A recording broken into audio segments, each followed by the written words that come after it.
Berawal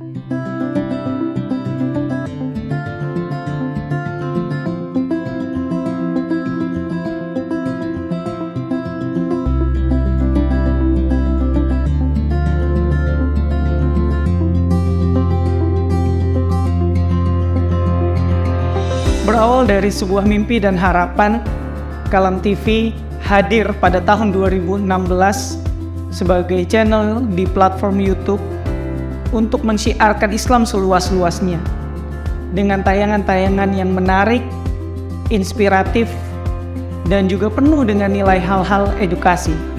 Kami membangun ini dengan kerja keras dan komitmen bersama dengan para pemuda yang juga memiliki kesadaran yang sama tentang kewajiban berdakwah.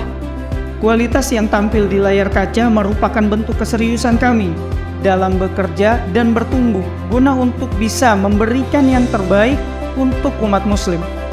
Secara konsisten kami menyajikan tayangan seputar dunia Islam yang diantaranya diskusi keislaman, berita tentang dunia Islam dan kajian keislaman secara live untuk membantu kaum muslimin yang berhalangan hadir secara langsung untuk menyimak kajian di masjid-masjid yang mulia. Kini, dengan mudah masyarakat muslim dimanapun mereka berada bisa melakukan tholabul ilmi hanya dengan menekan satu tombol dalam gadgetnya.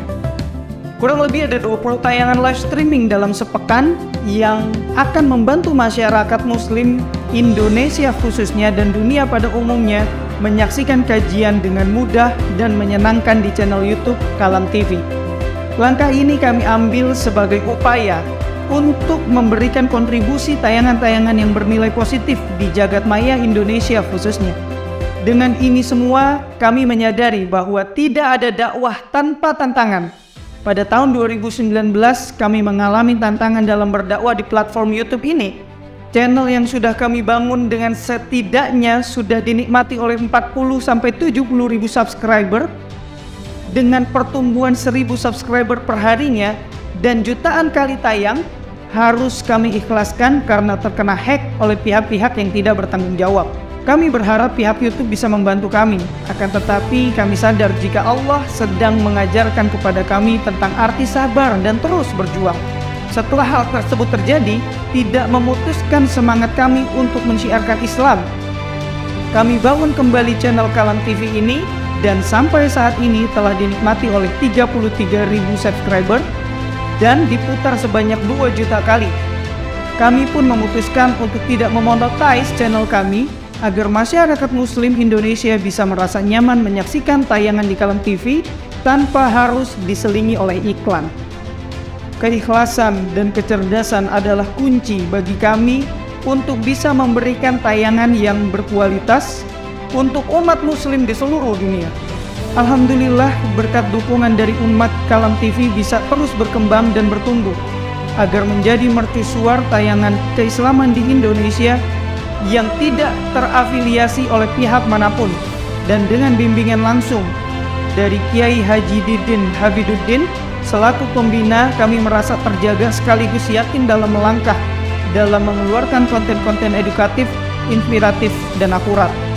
Kami mengajak kepada seluruh lapisan masyarakat untuk ikut mendukung Kalam TV dengan cara mengkoreksi saat terjadi kesalahan, memberikan ide terbaik, dan mendukung tumbuh kembangnya Kalam TV baik secara material dan moral.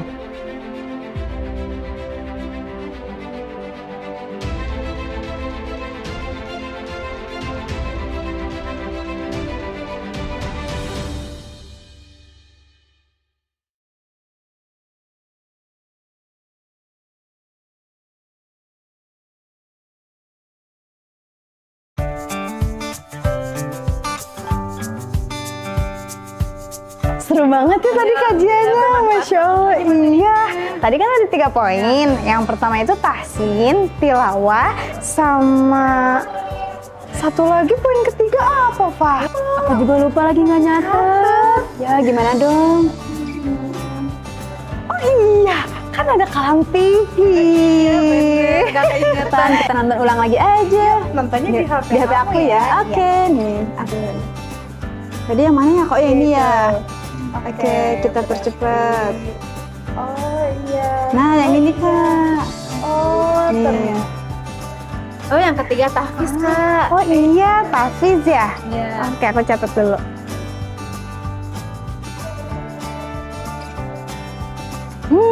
Untung aja ada Kalam Iya, TV. jadi bisa kebantu catatan. Iya.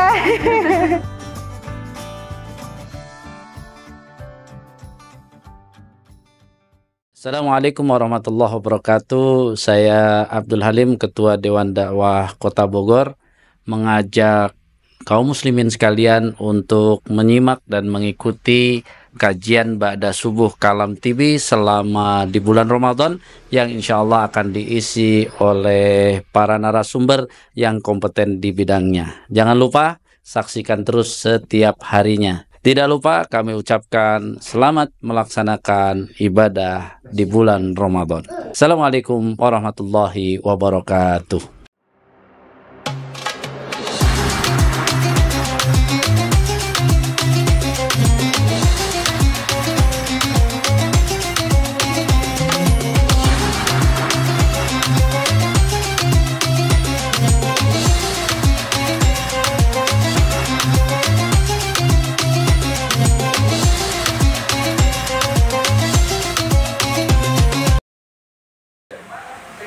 Bismillahirrahmanirrahim. Assalamualaikum warahmatullahi wabarakatuh. Waalaikumsalam warahmatullahi wabarakatuh. Alhamdulillahirabbil alamin walladzi arsala rasulahu bil huda wa dinil haq liyudhhirahu ala dini kulli wa kafa billahi syahida.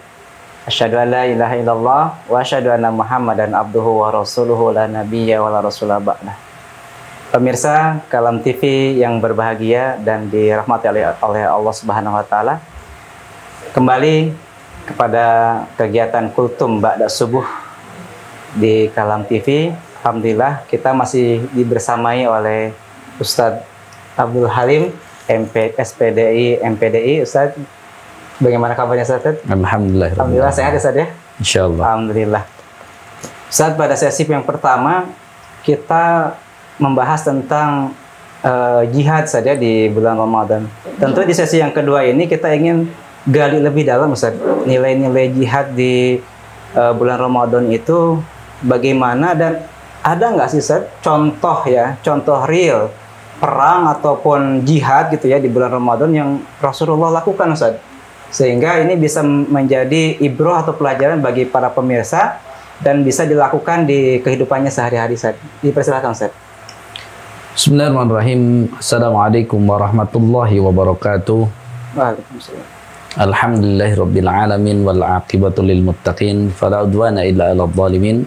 Asyhadu an la ilaha illallah wahdahu la syarikalah al azizul hakim wa asyhadu anna Muhammadan abduhu wa rasuluh shadiqul wa'dil amin. Allahumma fashalli wa sallim ala Muhammadin wa ala alihi wa sahbihi ajmain. Amma ba'du, qala ta'ala ya ayyuhalladzina amanu taqullaha haqqa tuqatih wa la tamutunna illa wa antum muslimun. Pemirsa sekalian rahimakumullah, mudah-mudahan kita masih terus semangat untuk melaksanakan ibadah puasa Ramadan tahun ini.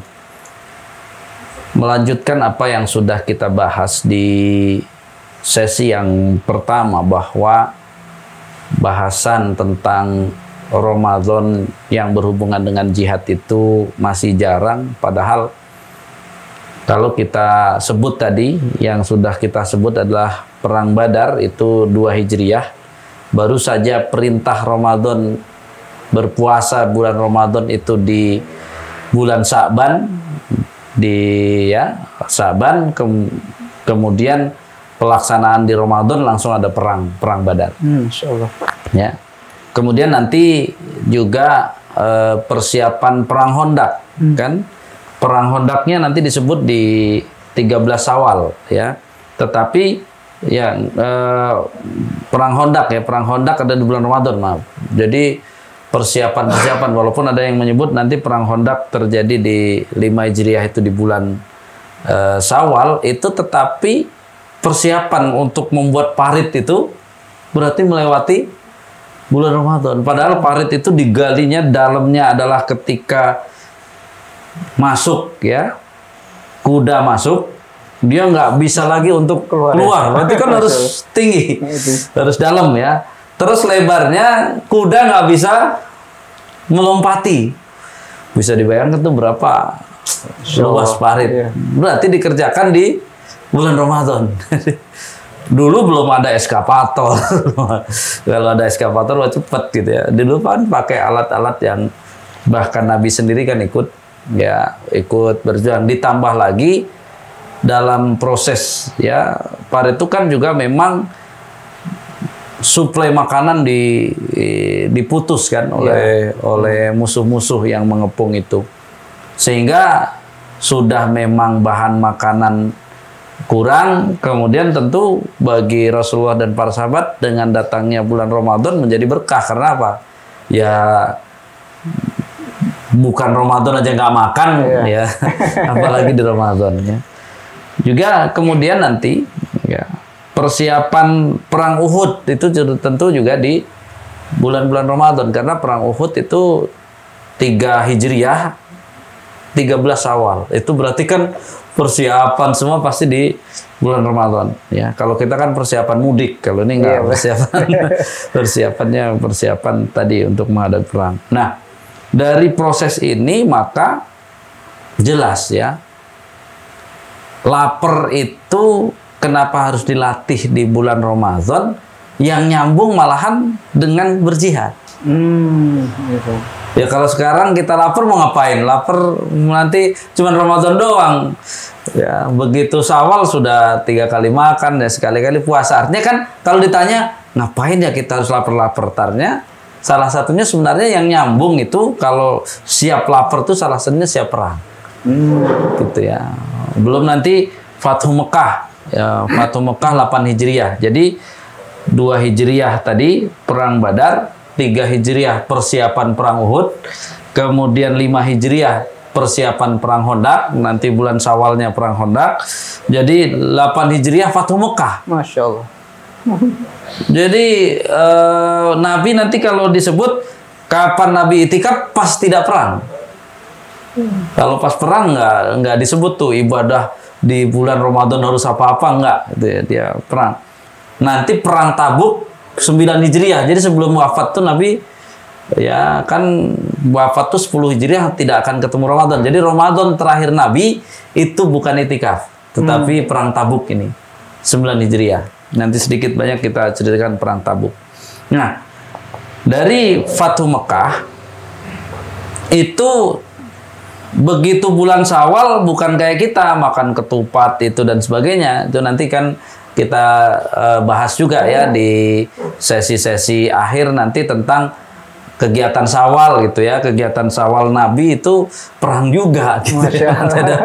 Ada beberapa perang gitu. Padahal kalau Nabi itu kan 2 Hijriah, 3 Hijriah, 4 Hijriah, 5 Hijriah, 6 Hijriah, 7 Hijriah, 8 Hijriah, 9 Hijriah. Cuman 8 kali Ramadan diisi perang 1, 2, 3, 4, nanti 5 persiapan perang Uhud. Jadi cuman 3 tahun aja yang ibaratnya Ramadan tuh normal-normal aja gitu ya. Cuman itikaf itu. Tapi lebih banyak kalau di prosentasenya lebih banyak berperang daripada diam gitu ya. Ini artinya kan berarti harusnya kesuksesan Ramadan sangat bergantung tentang semangat kita untuk seperti berjihad gitu ya. Sehingga kalau kita kurang-kurang niat jihadnya, pasti mau bikin jadwal Ramadan, jadwal tinggal jadwal. Dia yang paling banyak tidur gitu ya. Kalau nggak ada semangat berjihad itu. Sehingga perang yang kita hubungkan langsung dengan tadi ya, dengan rasa lapar itu adalah perang Tabuk. Di mana perang Tabuk itu berangkat saja sebelum Ramadan. Gitu ya. Jadi berangkat, nanti perang Tabuk itu adalah perang yang untuk ya memberikan jawaban bahwa Rasulullah mempersiapkan 10.000 pasukan, datang berjalan kurang lebih 300 km. Masya Allah. Jadi kalau sekarang dari sini kemana? Ke Cirebon. Cirebon. Ya. 300 km ya. Nah kemudian perbekalan seadanya, sehingga ini kan yang menjadi sebelum Rasulullah SAW wafat, Islam itu sudah paling kuat ya secara negara. Kenapa? Karena yang ditantang Rasulullah di perang Tabuk adalah Romawi. Oh iya. Romawi itu dulu adik kuasa itu ada Romawi, ada Persia.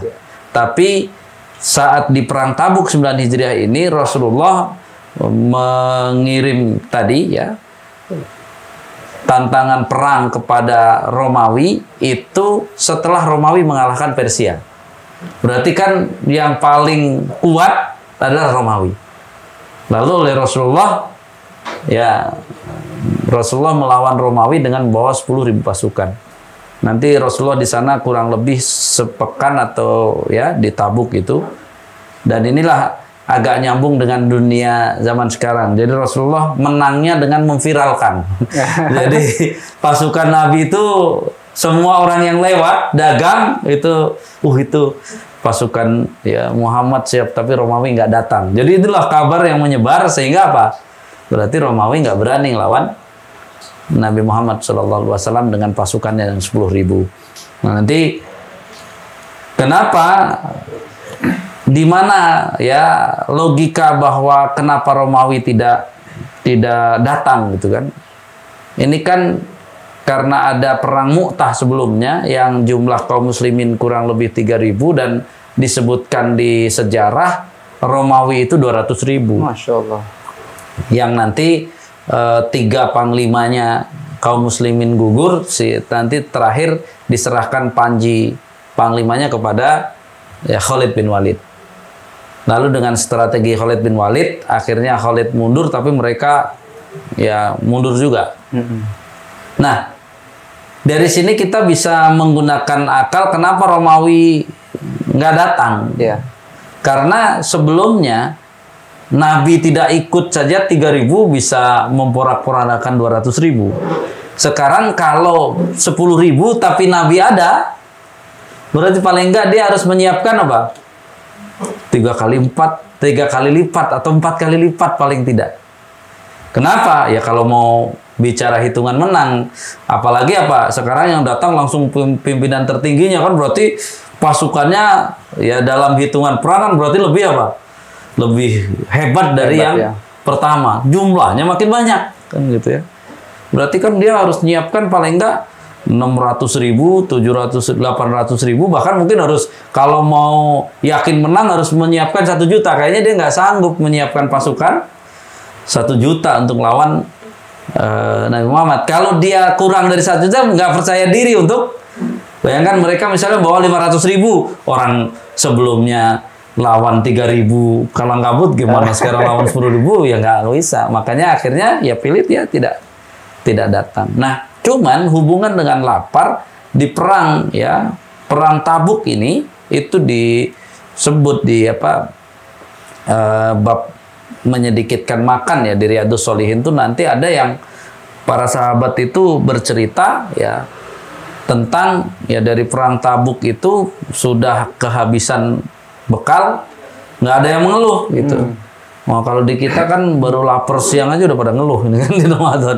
Jadi kalau kita baca itu dia nggak pada ngeluh, bahkan setiap di jalan nggak pernah nanya Rasul kapan makan, nggak. Jadi mereka udah mental yang sangat luar biasa yang kita katakan nanti walaupun mereka lah orang-orang yang pernah praktek seperti itulah yang bisa mengatakan bahwa kita pulang dari jihad besar, jihad kecil menuju jihad besar. Kata mereka perang itu jihad kecil, melawan hawa nafsu itu jihad besar. Tapi yang boleh ngomong begitu hanya yang udah pernah perang. Kalau nggak pernah perang kan berarti bisa takut, bisa lari doang gitu, pengecut, nggak mau perang aja. Kalau mereka sah mengatakan karena mereka udah berperang, bahkan disebut di hadis itu mereka setiap ketemu yang hijau lapar makan aja. Sampai nggak tahu ini ada yang bibirnya rusak, ini rusak ya. Yang penting makan daun kan itu ya.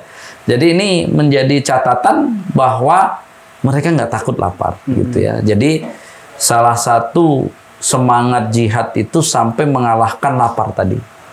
Makanya kan kalau kita mau sukses beramal yang banyak di bulan Ramadan ya jangan kalah sama lapar dulu. Masalahnya kita itu kalau kalah dengan lapar ya sudah nggak jadi semuanya. Apa aja programnya nggak jadi gitu ya. Bahkan yang nanti rame malah apa? Makanan buka puasanya lebih rame daripada ya program puasanya gitu ya. Jadi walaupun ada memberi makan ya buka itu pahalanya sama, tapi bukan berarti kerjaannya cuma apa memberi makan dan makan buka puasa saja gitu. Jadi intinya hubungan dengan latihan ya lapar di bulan Ramadan harus kita latih, itu salah satunya suatu saat kalau memang terpaksa kita harus berjuang ya siap lapar. Di sana di perang itu lapar beneran, kayak sekarang misalnya di Palestina, kalau nggak punya semangat jihad, nyerah aja deh, udah lapar, jadi nggak jadi ya. Jadi kalau dipikir selama ini kita tidak pernah menghubungkan ngapain sih kita latihan lapar. Iya, betul. Padahal latihan lapar itu salah satu tadi meningkatkan ya semangat kita untuk berjihad itu, karena ya baru lapar begitu, laparnya kita lapar yang disediakan makanannya masih ada. Sedangkan itu mereka lapar beneran ya, tidak makan. Baik Ustaz. Pemirsa, dari pemaparan Ustaz itu sangat heroik sekali saja. Sahabat dan para nabi di bulan Ramadan itu begitu semangat jihadnya, semangat dalam beribadah. Namun ini Ustaz, di masyarakat kita itu ada pemahaman seperti ini Ustaz. Tidur di bulan Ramadan itu ibadah katanya Ustaz. Makanya ini yang menjadi dalil-dalil pada masyarakat kita, sehingga ngapain semangat jihad gitu ya, beribadah capek-capek, tidur aja ibadah gitu Ustaz. Nah Ustaz, pada kesempatan kali ini mungkin Ustaz ada pandangan lain Ustaz untuk meluruskan pemahaman itu Ustaz. Silakan Ustaz. Jadi maksud dari tidur itu ibadah itu bagi siapa? Gitu. Kan bagi orang yang tidak sanggup ibadah. Itu satu. Tidur itu ibadah, atau lebih baik tidur itu bagi siapa? Satu, bagi tukang maksiat daripada dia. Jadi berarti tukang maksiat semua tuh kalau pilihnya ibadahnya tidur doang kan gitu ya. Jadi artinya bagi tukang maksiat, atau kalau dia bangun ngacokan doang ya silakan tidur. Tapi kalau ternyata dengan kita tidak tidur bisa baca Quran, bisa berzikir, ya itu yang harusnya gitu ya. Jadi bukan berarti kalimat itu kan bukan perintah, itu kan bukan wajib gitu. Kewajibannya itu harus banyak-banyak menghasilkan pahala sebesar-besarnya di bulan Ramadan ini. Sehingga tadi ya, makanya kalau kita punya pandangan, saya kalau tidur mulu kayak tukang maksiat berarti dong. Karena saya ini maksudnya kalau melotot berbuat dosa. Ya kalau melotot berbuat dosa ya lebih baik tidur gitu. Jadi kalau kita yakin dengan kita nggak tidur bisa melakukan amal lebih baik, harusnya itu. Itulah yang kita sebut semangat jihad. Jadi kalau nggak ada itu ya memang, tidur aja. Ya dia ambil yang paling apa namanya, bukan meringankan, dia paling asal-asalan gitu. Jadi tidak ada persiapan tertentu. Dan orang-orang yang tadi menyatakan tidur itu ibadah, ya dia kerjanya cuma tidur. Jadi ibaratnya kita ikut program berhadiah gitu ya. Ada hadiah 100 juta, ada hadiah 10 juta, ada hadiah 10.000. 10.000 juga hadiah. Jadi makanya dia apa? Dia pilih yang 10.000 kan, konyol. Jadi itu tadi. Jadi ya bukan kita nakut-nakutin, berarti kamu dengan sekian hadiah itu kamu pilihnya yang 10.000 padahal ada disediakan 100 juta, kenapa nggak kejar yang 100 juta? Makanya tadi ya, mari kita semangat gitu ya. Yang namanya jihad itu kan pasti pertamanya latihannya pasti dipaksakan. Ya, kalau nggak bisa gitu ya. Makanya semua akhirnya kita tahu orang yang gagal di Ramadan itu karena terpengaruh oleh dunianya gitu ya. Sementara orang-orang yang akan sukses kalau dia tadi punya semangat jihad. Jihad itu kan akhirnya apa? Jangankan cuman gini, nyawa saja saya siap. Berarti kan apa? Cuman berkorban tidur doang nggak siap, bukan berkorban tadi ya baca Quran nggak siap, ya itu tadi. Jadi sebenarnya agak sinkron yang kita munculkan di tahun ini, bahwa mari kunci sukses untuk Ramadan ya punya semangat jihad yang tinggi itu, sehingga namanya jihad itu pengen menang atau pengen kalah?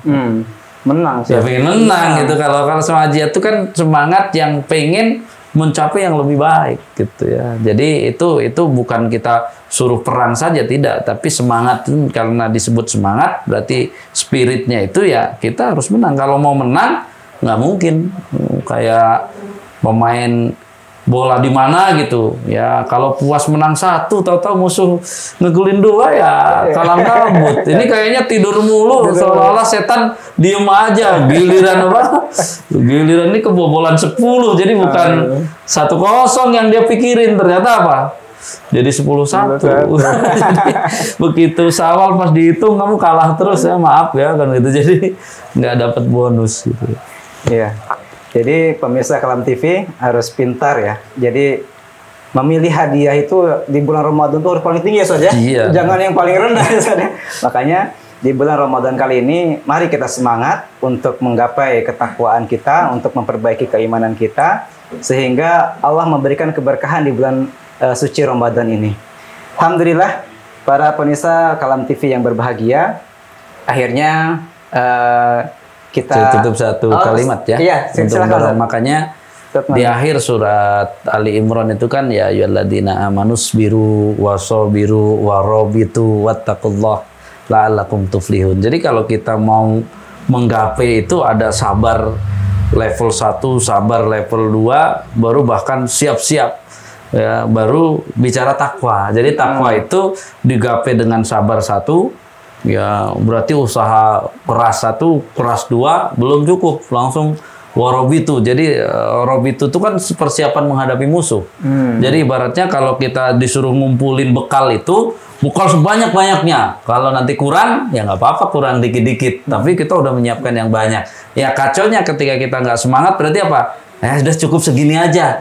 Ya cukup segini itu untuk di dunia. Ini sedang bicara bekal di akhirat harusnya sebanyak. Begitu segini, dapatnya yang harus dikeluarkan lebih banyak, habis. Iya, habis ya. Itu mudah-mudahan ya isbiru wasabiru warabitu wattaqullah la'allakum tuflihun. Jadi kalau kita mau tercapai Ramadan itu ya tadi isbiru wasabiru warabitu. Keluarkan seluruh ya kemampuan kita yang kita sebut dengan tema kita semangat jihad di Ramadan ini ternyata. Jadi bukan jihad berebut tempat maksiat aja ya, itu mah urusan, itu tugas pemerintah harusnya yang gitu-gitu, tapi tugas kita itu untuk sukses amal harus punya semangat jihad dan demikian. Kurang lebihnya mohon maaf. Assalamualaikum warahmatullahi wabarakatuh. Waalaikumsalam warahmatullahi wabarakatuh. Baik, terima kasih Ustadz atas materinya, atas pencerahannya.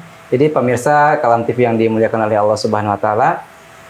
Jadi apa yang Ustadz sampaikan kita harus aplikasikan di kehidupan kita sehari-hari sehingga kita terus bisa meningkatkan kualitas keimanan kita di bulan suci Ramadan ini. Akhirnya saya Gumlar Adi Wijaya pamit undur diri. Kita bertemu di sesi selanjutnya. Assalamualaikum warahmatullahi wabarakatuh. Assalamualaikum warahmatullahi wabarakatuh. Bismillahirrahmanirrahim. Alhamdulillah rabbil alamin. Wassalatu wassalamu ala asyrafil anbiya'i wal mursalin Sayyidina Muhammadin wa ala alihi wa sahbihi ajma'in. La haula wa la quwata illa billahil azim.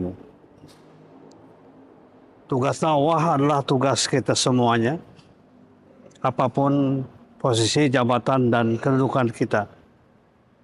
Kita wajib sesuai dengan kemampuan kita untuk ikut berpartisipasi dalam kegiatan dakwah. Apalagi melalui dakwah melalui televisi, misalnya melalui Kalam TV. Dakwah akan lebih tersebar pada semua bidang dan juga pada semua daerah ya yang terjangkau, misalnya oleh Kalam TV ini. Tentu saja dalam kegiatan dakwah ini memerlukan biaya, donasi.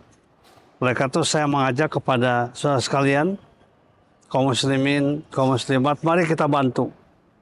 Mari kita dukung Kalam TV ini. Dan saya mengajak kepada jamaah sekalian untuk ikut berpartisipasi aktif, apalagi dalam bulan suci Ramadan ini, untuk memberikan bantuan donasinya, dananya, infaknya. Mudah-mudahan semuanya akan berakibat positif dan baik bagi kegiatan dakwah kita. Amin ya rabbal alamin. Walhamdulillahirabbil alamin. Assalamualaikum warahmatullahi wabarakatuh.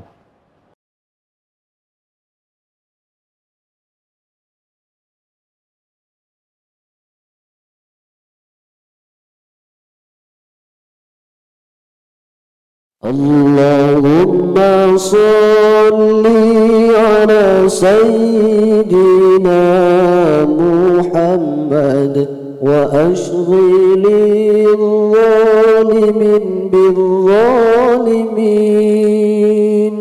وأخرجنا من بينهم سالمين وعلى آله وصحبه أجمعين. اللهم صل على سيدنا محمد وأشغل الظالمين بالظالمين وأخرجنا من بينهم سالمين وعلى آله وصحبه أجمعين. اللهم صل على سيدنا محمد وأشغل الظالمين بالظالمين وأخرجنا من بينهم سالمين وعلى آله وصحبه أجمعين. اللهم صل على سيدنا محمد وأشغل الظالمين بالظالمين وأخرجنا من بينهم سالمين وعلى آله وصحبه أجمعين.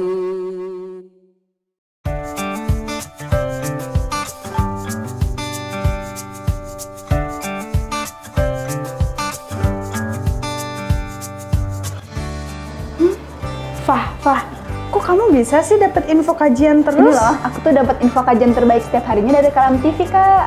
Oh ya, aku juga mau join dong. Gimana caranya? Nah, dulu tuh kan aku nge-save nomor Kalam TV kan, terus dikirimin deh info kajian setiap Oh harinya. gitu. Tapi Kak, sekarang lagi ada kendala di Bennett, jadinya pindah di saluran deh. Tapi lebih simpel loh.